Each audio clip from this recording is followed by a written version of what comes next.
This podcast is certified fresh. Freshmediaworks.com.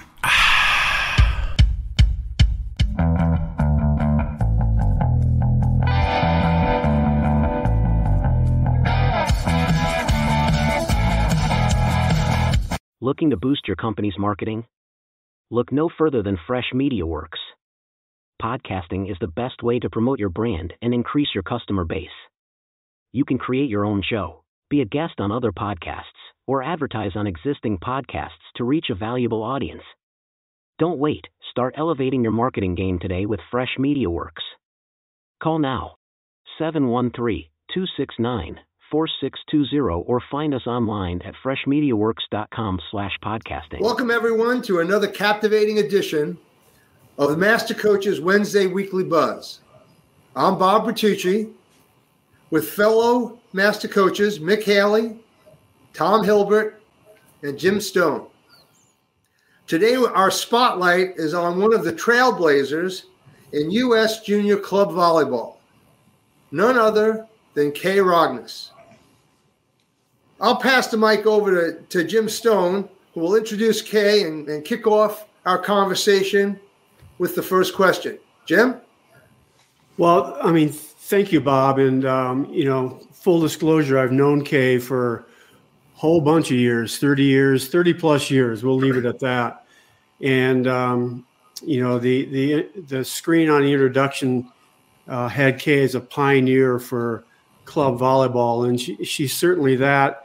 But I think she's also, as part of being a pioneer, she's touched so many bases. So, I'm glad that she's here today and can provide some insights to the world of tournament administration, being a club director, the challenges on both of those. She's been a coach, so truly a pioneer. And Kay, we want to welcome you to the broadcast, and all of us are glad you're here, and we're looking forward to our conversation.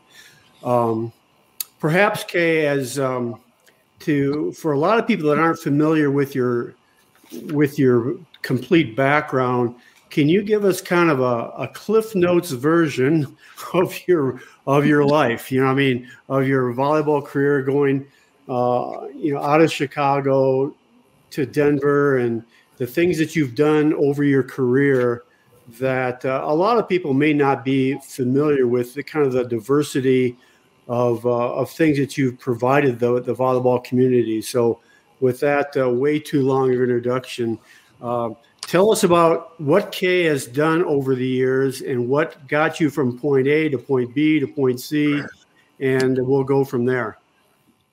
Well, thank you very much, all you master coaches. And I think I've known all of you for quite a few years, and it's been a pleasure. So it's a pleasure to be on here today with you. I started out in Chicago, and I was just a regular housewife, being a mom, and had been coaching some women at the local YMCA doing yoga. So I got the idea in my head I wanted to run the Chicago Marathon and qualify for Boston. So I started training for that, and I pretty quickly got into trouble with shin splints. And that led me to go to a place called Sports Fitness Institute, which at the time was pretty close to the house to my house. So I could walk there, and I started getting rehab there. In the course of being at Sports Fitness Institute, I got introduced to volleyball. And over the course of being at Sports Fitness, I began to work there as what they called an assistant to a physical therapist. And also at that time, volleyball was just starting to be noticed as a viable sport and way for women to get scholarships to college. So the Institute decided to start a volleyball program for high school athletes. They had a number of high school athletes that they were training at the time. And that led to the institution of Sports Fitness Institute Volleyball, which subsequently became Sports Performance and Rehabilitation Institute, which got shortened to SPRI. And so I was with them until about 1986, I think. And because of the situation that existed with the Rick Butler fiasco, I decided to leave Sports Fitness, Sports Performance, SPRI, whatever it was called at that time. And I then went to law school. And I came to Denver to go to the University of Denver for law school. After finishing law school, I went back to Chicago and worked as a litigation attorney in civil litigation, which mostly is contracts and bank loans and mortgages and things like that. Then, in that time, my oldest daughter had enrolled at the University of Colorado School of Medicine, and she was doing a 5-year residency in surgery, one of the first 5 women who had ever been chosen for that residency program at the University of Colorado. So the program was brutal. Not only was it 5 years long, but it was every other night on call all night long. And she was not married and did not have a significant other at the time. So I decided to move back to Denver and see if I could be a support for her. That led me to a job at Front Range Volleyball, which was open at the time. And I stayed with Front Range Volleyball until 2021. So almost 20 years. Well, let me kick off the questions with an obvious one. There was a situation several years ago during the COVID years that actually made national news regarding admission to the tournament, and part of my full disclosure is I worked with Front Range for 4 or 5 years, so I'm somewhat familiar with the intricacies of running a huge qualifier that Crossroads had evolved into, and knowing enough that there's lots of constituencies that are decision makers other than Kay Rogness when it comes to operating a tournament of that magnitude. So Kay, if you, and as things unfolded, I mean, it became a social media thing, and true to social media, people tend to hear what they want to hear. But as that was unfolding, I'm going, there's got to be another side to this, and there's got to be more going on than what's being kicked out in social media. So can you kind of give the viewers that either have a small familiarity with this situation or very familiar, kind of what went on behind the scenes and the decision makers along with yourself that impacted that entire event? Sure. I probably ought to back up just a little bit and say that when I started at Front Range, they had a tournament called Colorado Crossroads, and it was, I think, the first year I was there, it had 116 teams at it, a few teams from outside the state of Colorado. But I really got very interested in the whole concept of running a tournament, which I had never done before. So over the course of the years, up until 2020, which is when COVID really hit, I had poured most of my energy at Front Range into building this tournament. And it had, in the year of 2019, become a 1,500 team tournament in the Colorado Convention Center over 2 weekends, 2 3-day weekends in March. So in 2020, COVID really hit, and it hit our tournament right between weekend 1 and weekend 2. And we got our first taste of being involved in decisions being made by USA Volleyball and decisions being made by the state of Colorado and decisions being made by the convention center and decisions being made by the city and county of Denver, and how do you comply with everything and keep everybody happy. So what happened was we had to shut down hours before the second weekend of Crossroads was expected to start. There were a number of teams from outside of the state. At that point in time, we had 32 states represented, sending teams. And though a lot of those teams had already arrived in Denver, by the time I finally got the word from the convention center that the convention center was closing within hours. So that precipitated a lot of unhappiness on the part of a lot of people. And it was probably at the beginning of the real push for the cancel culture that got going on social media. So we had lots and lots of complaints in both directions. You're terrible for canceling this. You should do it anyway. And the fact of the matter was that the convention center was closing. There was no choice. So you had to get out of the convention center. That's all there was to it. So then we tried to hold the second half of the 2020 tournament in May, because in March, everybody thought, well, this will be over in a few weeks or a few months at worst. Well, the May dates came and went. We tried then to hold it in June and July. Neither of those dates worked out, again, because everything was in flux. So finally, we were able to get dates for Crossroads for 2021, and the hope was that we would be able to get back to some kind of normal operation.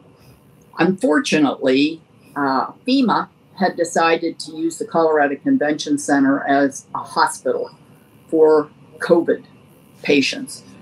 Now, they actually never had any patients in there, but they took over the entire building and built out hospital cubicles on what was the convention center floor, running things like all kinds of lines for oxygen and for electricity and for to be able to run inhalers and all that kind of stuff that you would have if it was a hospital. So the dates that we originally had for 2021 were in March, and they kept getting pushed back further and further. We ended up having half of the tournament in February up in Fort Collins, and the other half of the tournament in May in Denver. Now, the difference between the two situations and the situation of Crossroads prior to COVID was dramatic. The first thing we found out was that the state of Colorado was not going to allow us to have any more than 25 players on a court at one time, and that included counting subs. So if you have two teams on the court, how do you split 25? It's not easy, right? So that started the first round of real pushback from our team's constituency. And those teams that wanted to bring 13 or 14 players started really complaining to USA Volleyball. So we held the first weekend in Fort Collins, controlled by Larimer County, as well as the city, the state, the government, USA Volleyball, about how to do this and what you could do. It boiled down to the fact that we had a list of rules an arm's length long that we had to follow. Everybody had to stay socially distanced. Teams had to check in on a schedule so that they could be checked for having their COVID virus vaccination. That had to be done every day. In February, Larimer County would not allow us to have any spectators at the tournament. So that caused a great deal of unhappiness among some parents. And by the time May came, we were still at a situation in early April where we were only allowed to have 500 people total in the entire convention center. That was unworkable, obviously, but we had been diligently trying to get the state, the city, the county, the building, everybody to loosen up on these restrictions a little bit. And finally, around the 4th of April, they said, yes, you can have up to 5,000 people upstairs on the convention center floor, but not one person over 5,000. And if you do, we will shut you down immediately. That was only one of the requirements, but it led us to realize that in order to have people masked, screened every day, have only 5,000 people on 40 courts, and have them identified with a different signature or color or wristband or something every day so that health inspectors could walk through the convention center and see who had been screened and who hadn't been screened, and had they been screened for this particular day. So there was the color coding, and there were badges, and fortunately, they finally decided to let us have spectators, but to count all the players, all the referees, all the staff, all the housekeeping people, and spectators meant that we were really only going to be able to have 10 players per team and 10 spectators per team. Otherwise, we'd have gone over our numbers. So we decided that we would limit participation as a spectator to people 16 and over because of the requirements that they sit in one place, that they not move from one court to another, that they evacuate the playing area as soon as their team was done playing. Those are just some of the requirements. They had to wear a name tag with their picture on it, and a lanyard had to be changed. It had to be changed for the color coding every day.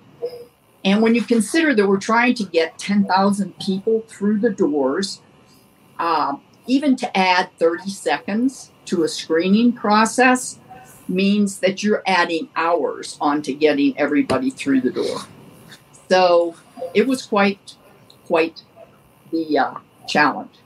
First weekend went pretty well. We had our fair share of people who didn't want to comply with being masked at all times. And we started off with being required to have the players be masked even when they were on the court also. So after we had started the first weekend, the second weekend, we ended up with a woman inside the building with a 4-month-old baby.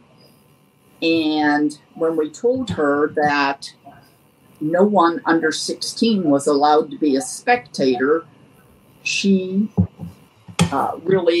refused to take the baby out of the building. And she said the baby was nursing and she had to have the baby with her at all times. So we had not allowed anybody in with infants or nobody in with anybody under 16 unless they were a player on a team that had players under. Players under 16 were allowed, but only 10 of them per team. So these factors all put together, the limit on the number of players, the limit on the spectators, the fact that you could only have 10 spectators per team, caused a lot of people to get in touch with USA Volleyball and do a lot of complaining. And I tried to head that off, but it caused a lot of consternation at USA Volleyball. The woman who was told that she couldn't have her 4-month-old infant in the middle of all this potential COVID infection decided to go to the press and claimed that she was being denied the ability to coach her team because she was a nursing mother. That was not a true statement of the facts at all. So that caught the interest of the press, though. It was slow time. March Madness hadn't started yet. So next thing we knew, there were all kinds of TV cameras and local newspaper people outside the front door of the convention center, and about 20 women with nursing infants parading around protesting. So, interestingly enough, I walked right through that group of people on Saturday afternoon. They didn't even know who I was.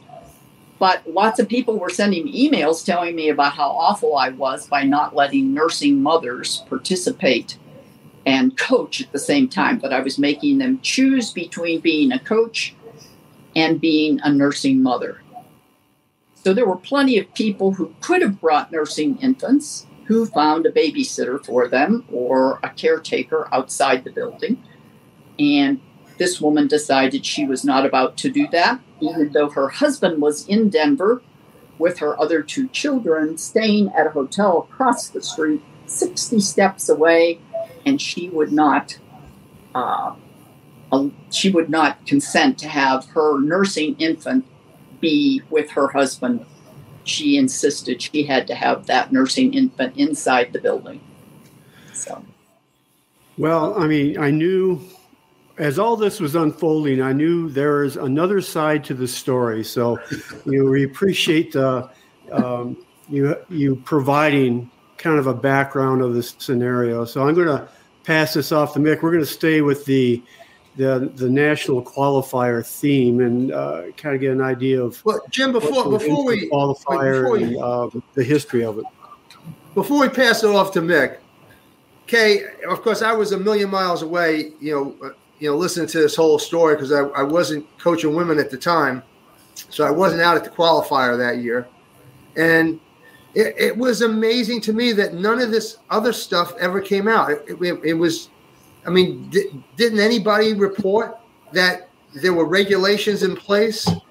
Yes. I mean, I never saw that in the news.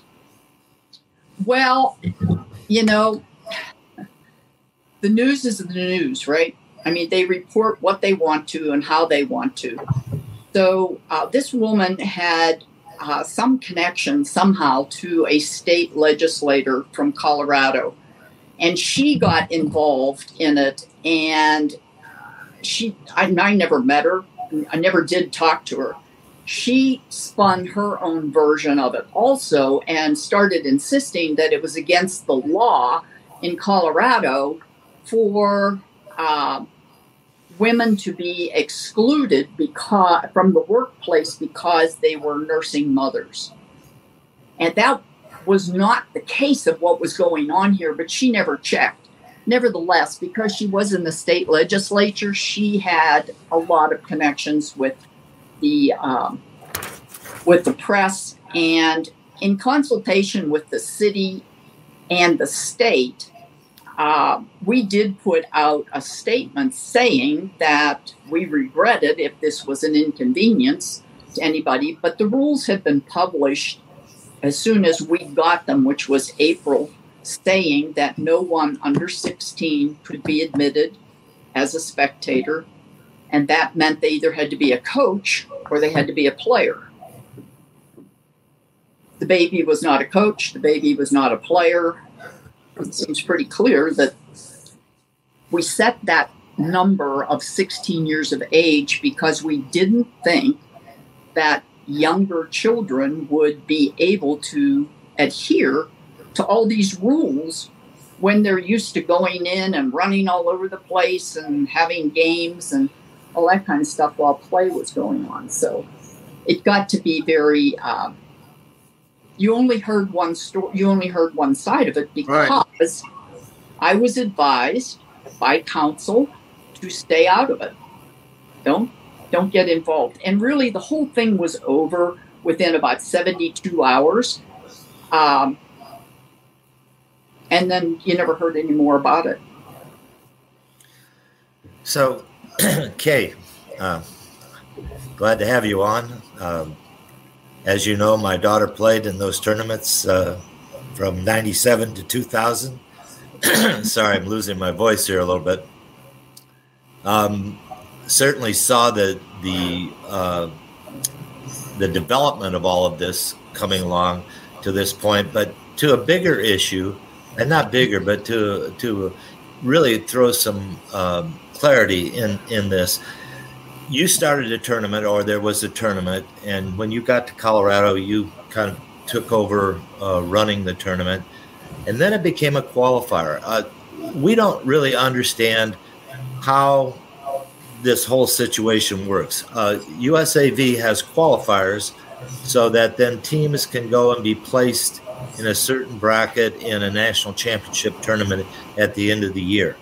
But the people that run the qualifiers, you would think, would be USAV people, but we understand these are privately owned entities.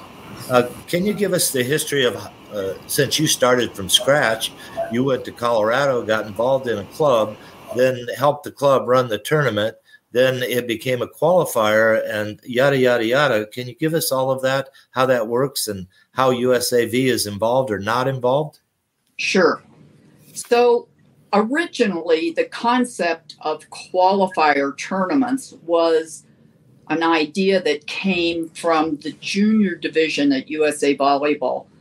And if you followed the history of junior volleyball at all, it didn't really get off the ground until after the NC2A took over the management of women's sports in college.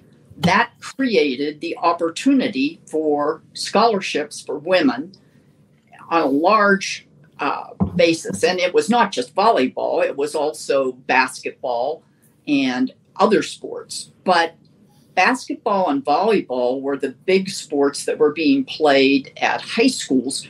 So they were the ones that got the attention as being viable avenues for females to get a scholarship to college. This caused these tournaments. These were all small tournaments that were being operated. And there was a small group of people who was considered the YJOV, Youth and Junior Olympic Volleyball Committee at USA Volleyball. So they decided to govern themselves and put together a set of standards for what a tournament would do to be considered like a seeding tournament or an indicator tournament for teams that would be of the highest level to go to the national championships. At the time that this was going on, the board at USA Volleyball, as well as the adult division of USA Volleyball, was not the least bit interested, really, in even having juniors as part of the governing body. But the membership was growing leaps and bounds because of this Title IX effect that came in, and because of the NC2A taking over the administration of women's sports in college. So because of that interest, the tournaments started to grow. Now, each of these tournaments was originally just a tournament that a club someplace had started. So the clubs owned the tournaments. And over a number of years of real bickering back and forth between USA Volleyball and the junior division, it was decided to treat those tournaments that the juniors had kind of earmarked as being tournaments that would help teams get to nationals. They would get a bid to nationals. And that whole bid system was set up by the junior division. So USA Volleyball at the higher level, when they saw how popular everything was getting, they stepped in and they said, okay, this really is ours. And we're going to, we can't take the tournaments away from you because they're properties that you guys have developed. but we're going to license them as part of the national championships. They're no longer going to be just higher level tournaments that have been put together. It was almost like the concept was almost like that of a series. You know, you would go from one tournament to another and get a lot of good experience to get you ready to be at junior national championships. At the same time, the juniors were struggling to try to get more control over junior national championships from the junior division instead of from the adult division. So there was all of this going on. So USA Volleyball came up with the idea of licensing the title junior national qualifier and a fee that had to be paid to have that title at the time. So there was a committee that decided who was eligible to be a junior national qualifier, and then that qualifier was required to meet these standards that had been set up and which were continually being refined as we went along. And they were required to pay a certain amount of money to USA Volleyball. So that became, as those tournaments got bigger, that became quite a good revenue stream for USA Volleyball. So that's really how it came about, that the tournaments were individually owned by most of them were clubs. There were a few that were individuals or companies. For instance, the Northeast qualifier was owned by an organization that wasn't a club. And but most of them were owned by volleyball clubs. So the money that was being made from the tournament was being funneled back into junior volleyball, which also was a real driver for more memberships in USA Volleyball, for more participation at these tournaments. And so that's how the ball went around. So let me get this straight. So you were became a club director. Did your club own this tournament, or did you own the tournament? No, the club. In my case, the Front Range Volleyball owned the tournament. We subsequently, at the club, created a new, and it was a 501c3. Most clubs at that time were 501c3s. As the years went on, a lot of clubs went away from being a 501c3. A 501c3, of course, is a not-for-profit corporation, so nobody can have stock in it. And you don't, even though I was running it, or I was the tournament director, I didn't own it. That was the property of what became FRVBC Foundation. So all of the money that was made from that tournament went into the foundation, and the foundation then was supportive of junior volleyball. Can you give us an idea? So it's my understanding that USAV stepped in and took the tournament away from the club. Is that correct? Which tournament are you talking about? The qualifier, the Crosswords qualifier. That is correct. After this kerfluffle with this woman and the national press that it got, the USA Volleyball within a week sent a letter and said that they were canceling the contract with the Front Range Volleyball Foundation for the title. So they were taking the title away. So how badly did that hurt the club? Well, we had in 2019, we had 1,500 teams from 32 different states. In 2022, I think they had 200 teams, something under 200 teams from, 6 or 7 states. Well, Okay. I know we've got a lot of questions, so I'm going to leave it there. But there's a lot of unanswered questions here that I'd like to get back to. So, Tom, why don't you go ahead with your All right. question? Yeah, Kay, this is kind of along the same business line of questioning that Mick was alluding to. You know, coaches and people go to those tournaments and they go, "Oh, they must be making millions of dollars here."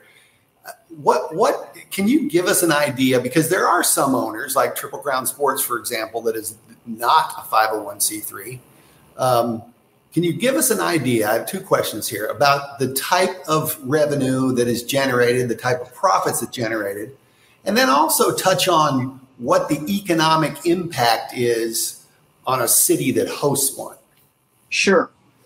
So Triple Crown that you mentioned is not a national qualifier. That is a tournament that was started by the Triple Crown group up in Fort Collins, which I'm sure you're familiar with, and they turned it into a very nice and very profitable tournament. They are not required to pay USA Volleyball anything. So all the money that they make stays with them.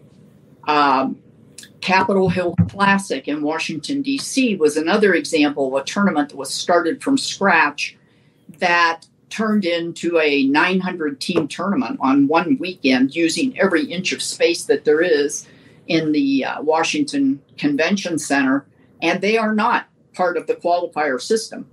So this was like the qualifier success.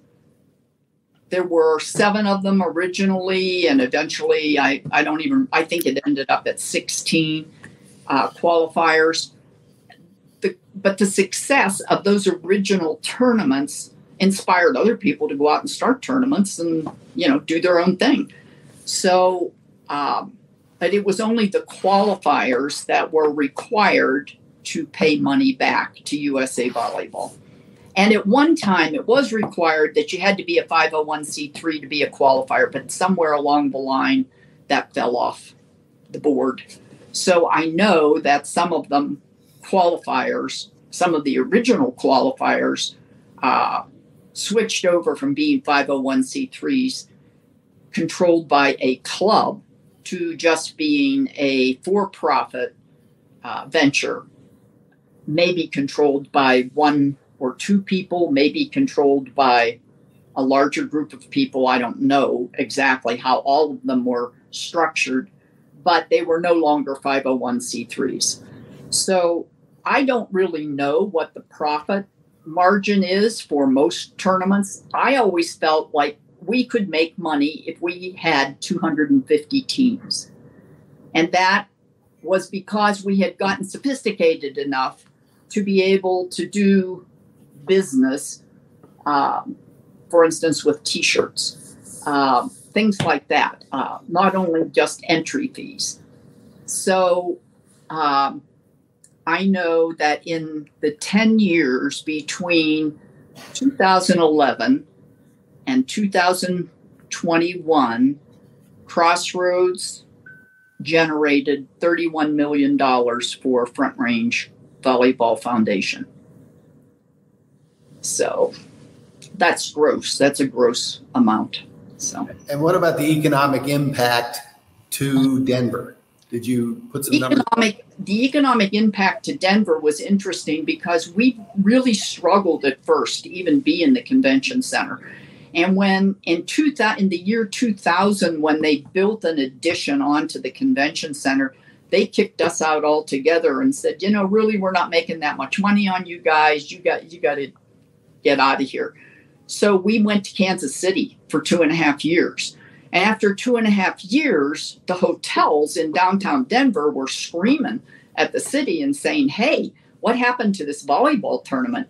Because they were really a big cash cow for us at a time on the calendar when people who come to Colorado are not stopping in Denver. They're going to Vail or Aspen or someplace to ski. So this was a way for the hotels to get to get some revenue whenever they typically had a very, very slow time. So they missed having the qualifier in Denver. So the Denver Convention and Visitors Bureau came back to me and said, we'd really like to have you come back to Denver. And I was like, it's really pretty comfortable here in Kansas City. I think maybe I'll stay here. And Kansas City was delighted to have us. They were much more hospitable than Denver was at that time. But finally, it was a matter of convenience for our club members and for the people who had supported the tournament all those years. And it was an opportunity to go into some new space and see what we could do with growing the tournament. The Kansas City Convention Center was, we were capped at how big we could get there because of the size of it. The Denver Convention Center offered an opportunity to grow more, and we had demand for growth. So we moved back to Denver, and we had been back maybe, I think it was in 2004 that the NBA had their fan festival in Denver. And that year, the Denver Post put out an article saying that Crossroads was the biggest non-annual event in terms of economic impact in the city. And we were number 3 overall on the whole list. The only people who beat us out were the NBA. Okay, I guess I have to bow to the NBA. I'll take that. And then, what was it? There was another national, whether it was the hockey tournament or some other professional tournament. So at one point in time, that was around 2017 or 18, they estimated that the economic impact to the city and county of Denver was $28 million from having Crossroads in. And that was whenever we were, at a solid 2 weekends with being filled to capacity on both weekends.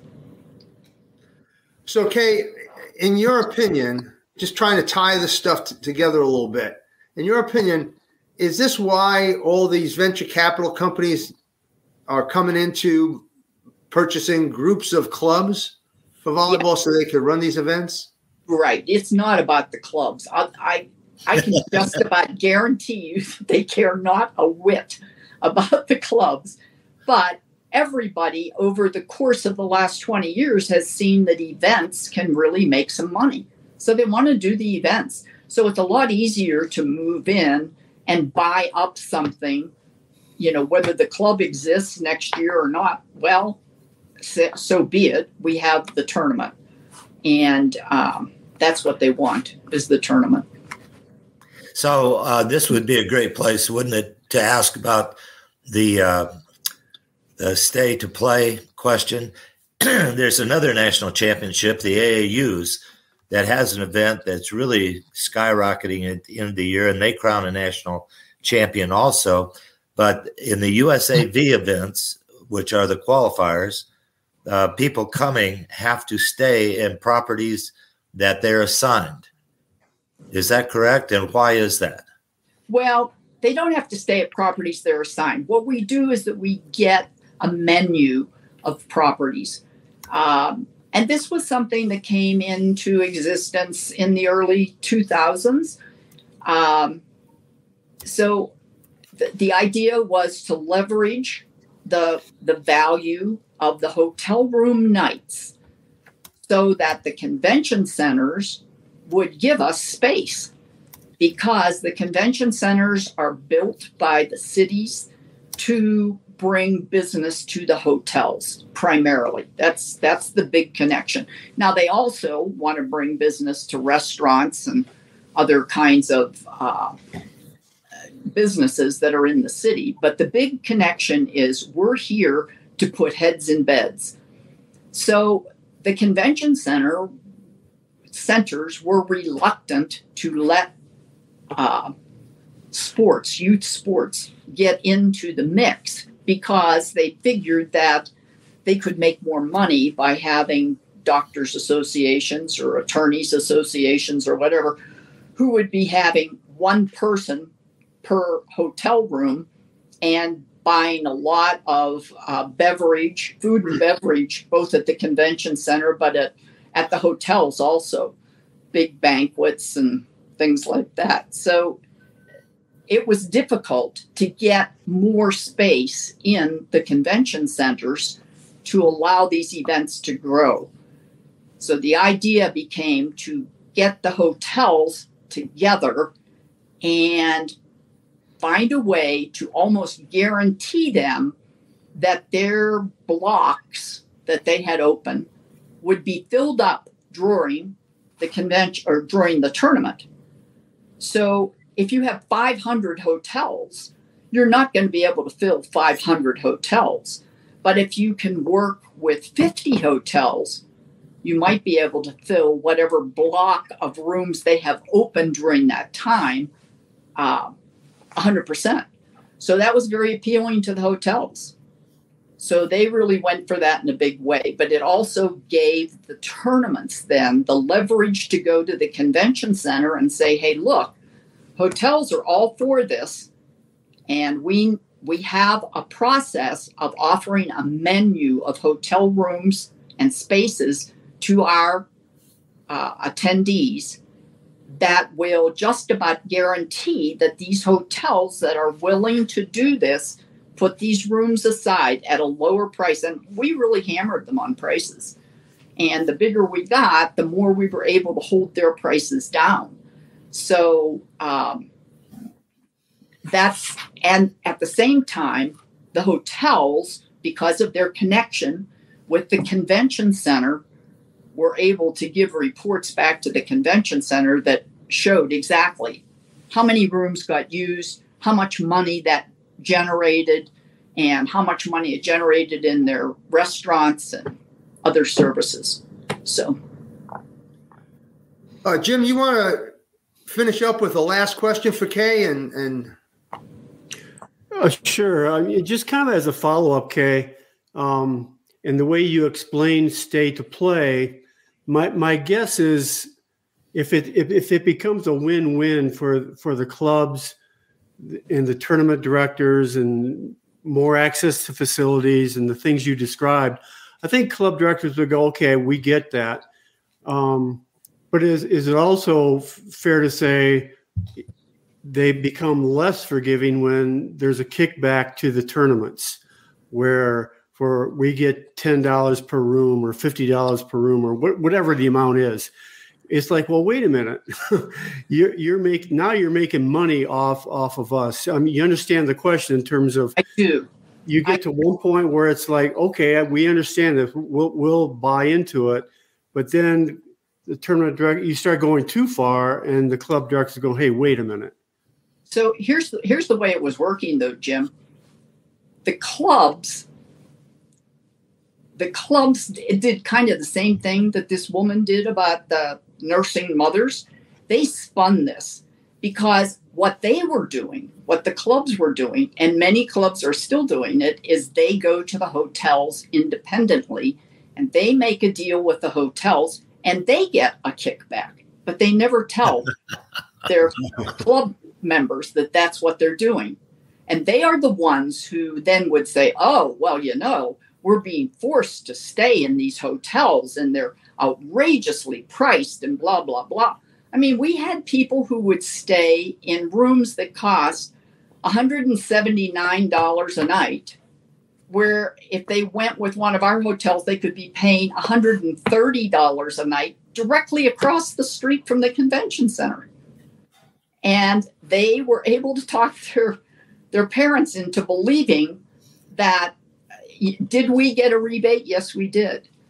Did we put it back into junior volleyball? Yes, we did.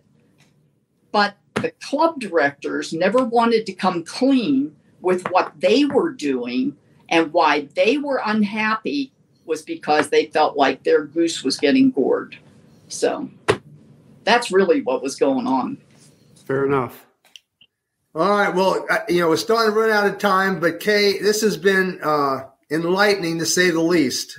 And there seems to be always more than one side to a story. So we'd like to thank you very much for joining us and sharing your wealth of knowledge and experience for our audience. And thank you very much, Kay. Really appreciate it. Thank you, guys. I appreciate being able to talk to you. And if you need to go to round 2, I'm available. We'll do that for sure. All right, and now a word from our sponsor. Let's just take a moment to learn a little bit more about S&A Sports Group and their innovative standards and net systems. Let me tell you about the best net system on the market. The Edge is our all-carbon net system. It's the lightest posts on the market at 17 and 22 pounds. And it offers pin stop net height adjustments for juniors, women's, men's, and then 2 inches above each of those. So you can bump the nets up for practice. In order to accommodate different sleeve depths in the floor, we have an adjustable foot on the bottom to make fine-tuning adjustments to make sure those pin stops are accurate. These posts use our Kevlar net with the 4 Velcro tensioners to apply horizontal tension. It provides for stellar accuracy and consistency every single time. One of the nice things is the simple elegance of this post. It's quite a simple design, not a lot of replacement parts. We've tried to give you everything you need and nothing that you don't. So, if the lightest net system on the market appeals to you, we'd love to talk to you more about it. Now let's transition into Buzz Reaction, where all the master coaches will discuss and react to what Kay had said in her enlightening answers. So, Mick, why don't you start us off? Well, I had 2 observations. When we were listening to that, it was agonizing to think about going through what she went through in COVID. And with all of those things, and I kept coming up with one thing, and just why would you do that? Why would you go ahead and keep trying to do that? And the only answer I could get was they have too much invested, and there's too much to lose to not keep that thing going. So that's one of the things. I 31 million going back to the Front Range Club is you want to know what you're doing with that money, because that's significant money, right? And that's not just 1 year, but that's what she, I think, said the foundation totaled in the time that she was doing this. So even if it was 31 years at $1 million a year, that's still a significant income. So that crossed my mind quite a bit. And then secondly, what's the liability? I mean, what was their liability? Were they having to do this because they were so liable that they needed to get income back to be able to starve this off, this COVID thing, as long as they could, so that they could get back into business and do this? They ran one of the best tournaments in the country. There's no question. All of us recruited that tournament, right? And I didn't think that the hotel rooms were necessarily inexpensive.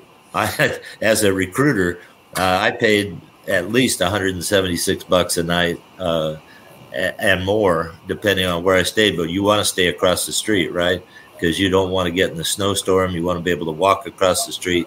You want to be able to see all the teams, and you want to be able to get the train back out to the airport.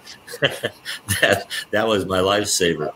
But those were my thoughts. Well, how about you? I had the same thought, Mick. I was listening to Kay explain all the hurdles she was going over to have this tournament.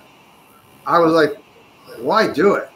But, knowing Kay, she's going to try to do the right thing for everybody concerned. And it was just,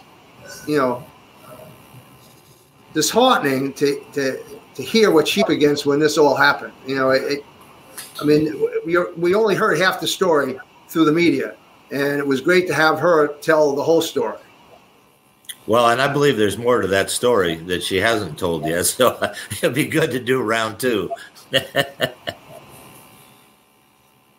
Yeah, I was. Tom, your thoughts? Yeah, I felt like, you look at this from a couple of different lenses, and every time we as coaches or players or clubs go to a qualifier and they see these hundreds of courts sometimes, and they start thinking about who is making all this money, where is this money going? And everybody talks about that. And I was surprised to hear that she was a 501c3 for as long as she was, and that she had a foundation. I was not aware of that until now, and I've known her for a long time. But there's a lot of money flowing through these things. And then you combine that with the sort of paranoia and over bureaucratization of COVID. It's a lethal combination of things that could happen. And we saw some of the worst happen through that. And so, I think that I always felt like Kay did a very professional job running that thing, and she was always out on the forefront of these events. She threw some numbers at us. It was very interesting, and there was a huge economic impact to Denver. I remember hearing about that. I didn't stay across the street, Mick. I happened to have a contact that gave me a loft right there by the tough fight. But, you could have invited us to join you, that would have been all right. But anyway, it was nice to hear her talking about that stuff, and I'm sure she could go on and on and on about the history of that event and the other qualifiers that we see across the country. I mean, there's so many dollars that are being pumped into youth sports.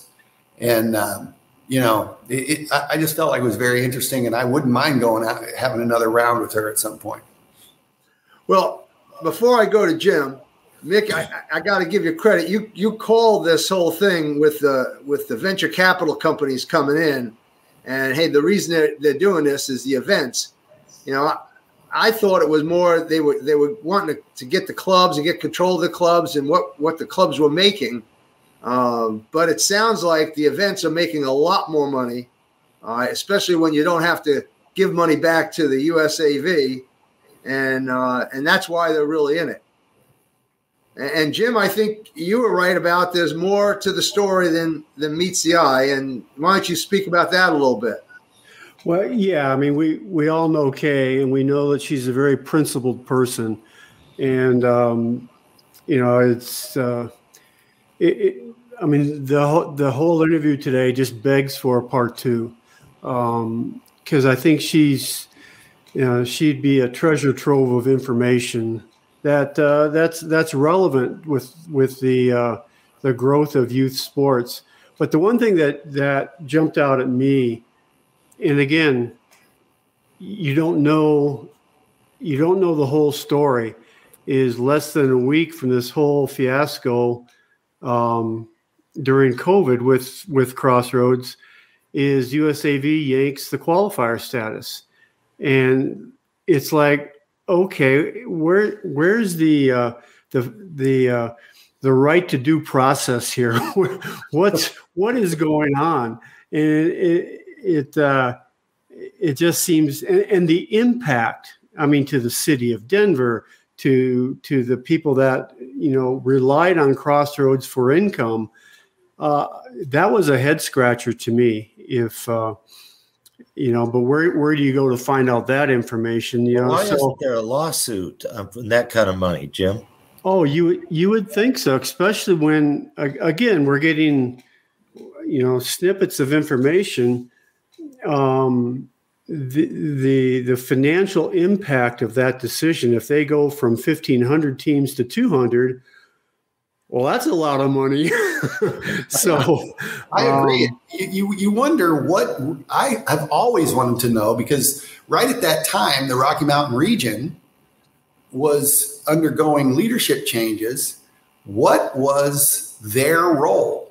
Were they backing USA Volleyball? Were they backing Kay? We didn't get to that question, but it's a very interesting question to me, which I'd like to know the answer to.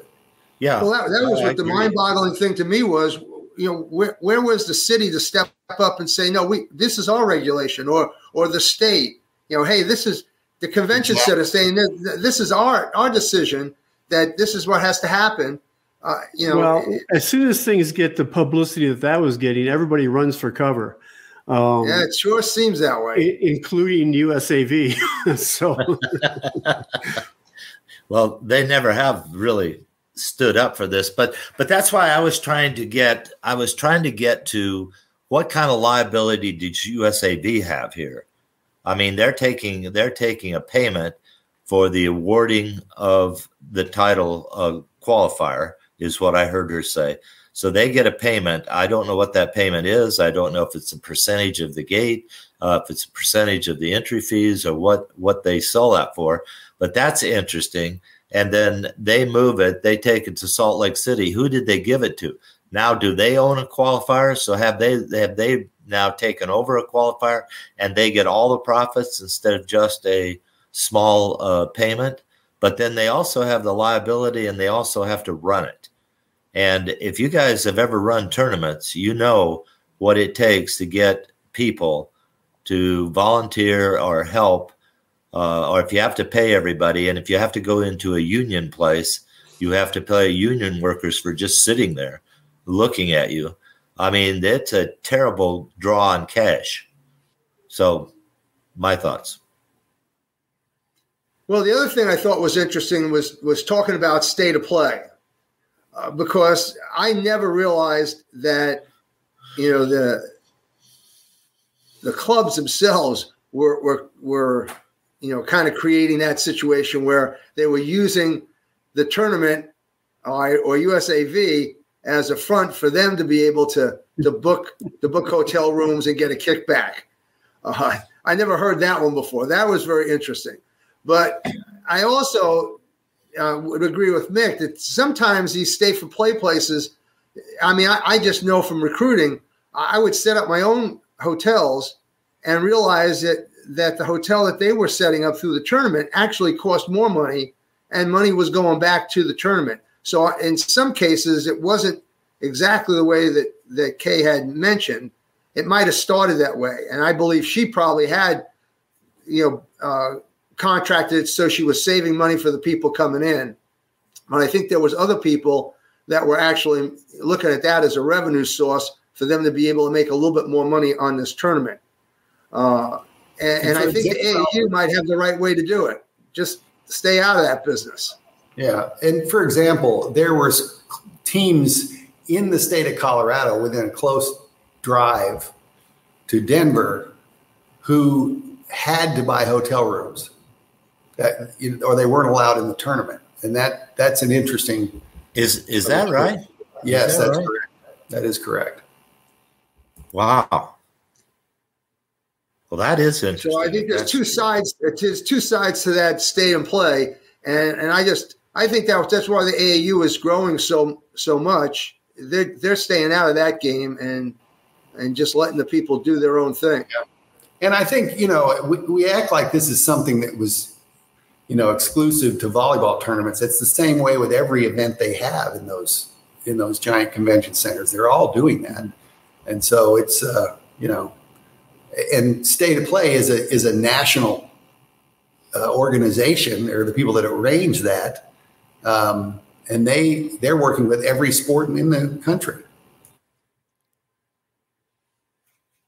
Well, we have to give our junior club directors some creativity points for figuring out how to squeeze the apple as tight as possible and get all the juice out of it. Because I mean, to tell you that there's a lot of money. I would say I just don't know where it's going. I know who's paying it, and I don't know who's getting it.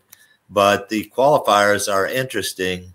And the other tournaments are interesting because, as you said, the Triple Crown is a non-qualifier event that is a big attraction. Now, in their behalf, they have done a lot of promotion on that thing, all the way from when it was in Salt Lake City to Kansas City. And I think Kay showed them that Kansas City will work when she left Kansas City to go back to Denver. I think that's when Triple Crown said, "Oh, this has already been developed. We need to jump in there." And they certainly did. And there's nobody going into Kansas City to go skiing. So the hotel rooms weren't that high like they were in Salt Lake City. Jim, any last thoughts from you? No, I mean, the whole world of club volleyball is huge on many levels. And we talked earlier about when Mike Lingenfelter and Max Miller were on the show to bring them back on occasion for maybe a playing update or the controversy of the day. And I'd like to do the same thing with Kay in terms of, hey, I mean, it's maybe I'm phrasing this poorly, but Kay knows where all the bodies are buried. So she could be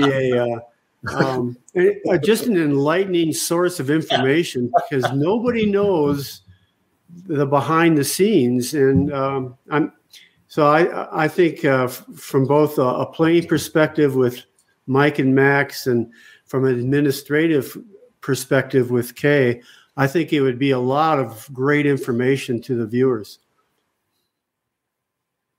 Yeah, I think that would be pretty interesting.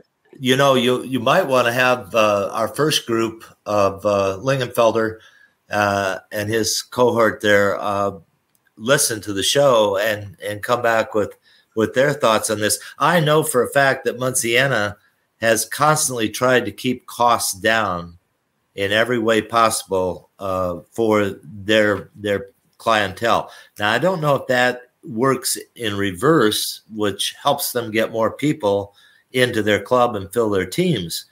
But there is an effort there to reduce costs and still be able to have the club profit and build a facility, which they did, and some other things. So it's not like they haven't invested back into the sport there. And I'm sure the other clubs are doing some of the same things. But it'd be nice to really dig into this. I agree with you. I am just intrigued to hear all of these little interesting tidbits about how you function and how you become profitable in junior club volleyball.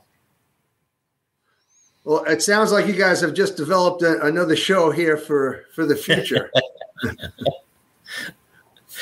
Well, with that being said, I think that concludes today's episode of Master Coach's Wednesday Weekly Buzz.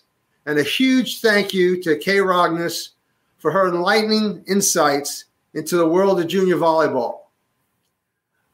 We hope that our listeners have gained, valuable knowledge and a perspective from today's discussion. And remember to tune in next week for another exciting episode of Master Coach's Wednesday Weekly Buzz. So until then, keep striving for excellence in your coaching endeavors. Thank you.